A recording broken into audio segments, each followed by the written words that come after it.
नमस्कार, मैं ललित चौधरी। आप देख रहे हैं द लोकमंच। जैसा कि आपको पता है कि महाराष्ट्र में महाविकास आघाड़ी सरकार चल रही है, यानी कि कांग्रेस, एनसीपी और शिवसेना की मिली भगत से सरकार चल रही है। लेकिन अब कांग्रेस की तरफ से आज एक बहुत बड़ी खबर आई है, जिससे यकीनन एनसीपी पार्टी और शिवसेना पार्टी की नींद उड़ी हुई है।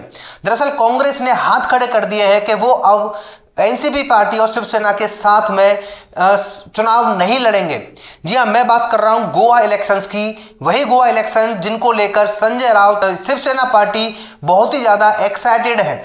वहीं यूपी में भी ये हाथ आजमाने की कोशिश कर रहे हैं। शरद पवार तो यूपी पहुंच चुके हैं। अभी संजय राउत ने भी राकेश टिकैत से मुलाकात की थी, लेकिन संजय राउत ने किस बेसिस पर ये बोला कि यूपी में भी हम सरकार बनाएंगे, गोवा में भी सरकार बनाएंगे?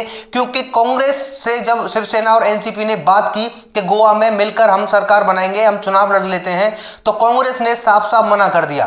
कांग्रेस ने कहा कि हम अकेले ही चुनाव लड़ेंगे, और दूसरी जो कैंडिडेट की लिस्ट है कांग्रेस ने वो भी जारी कर दी, जिसके बाद तो कंफर्म हो गया कि कांग्रेस अकेले ही गोवा में चुनाव लड़ रही है। इस पर संजय राउत ने प्रतिक्रिया दी है। उन्होंने कहा है कि हम कांग्रेस के साथ नहीं खड़े हैं, ना ही कांग्रेस हमारे साथ खड़ी है। कांग्रेस ने साफ साफ मना कर दिया है। संजय राउत ने यह भी कहा कि हमने मात्र 10 सीटें मांगी थी गोवा में, कि 10 सीटों पर हम चुनाव लड़ेंगे। वो सीटें थी जिन पर कांग्रेस ने कभी भी जीत दर्ज नहीं की है, लेकिन वो 10 सीट भी कांग्रेस ने देने से मना कर दी। संजय राउत को क्लियर साफ साफ राहुल गांधी ने बोल दिया है कि अब एनसीपी पार्टी और शिवसेना के साथ में मिलकर चुनाव नहीं लड़ना है।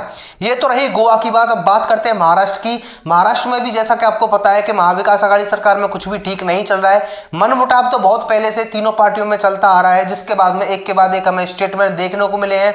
एक दूसरे के अपोज में तीनों पार्टियों के नेता स्टेटमेंट देते आ रहे हैं। वहीं अब महाराष्ट्र में जैसा कि आपको पता है कि महाविकास आघाड़ी सरकार को लेकर भी कहा जा रहा था कि बहुत जल्द महाविकास आघाड़ी सरकार भी टूटने वाली है। ये प्रिडिक्शन तकरीबन 1 महीने पहले किया था, 1 से 1.5 महीने पहले ये खबर सामने आई थी कि महाविकास आघाड़ी सरकार टूट जाएगी, जिसके बाद में एनसीपी प्रमुख शरद पवार का स्टेटमेंट आया था। उन्होंने कहा था कि पूरी 5 साल हम सरकार चलाएंगे।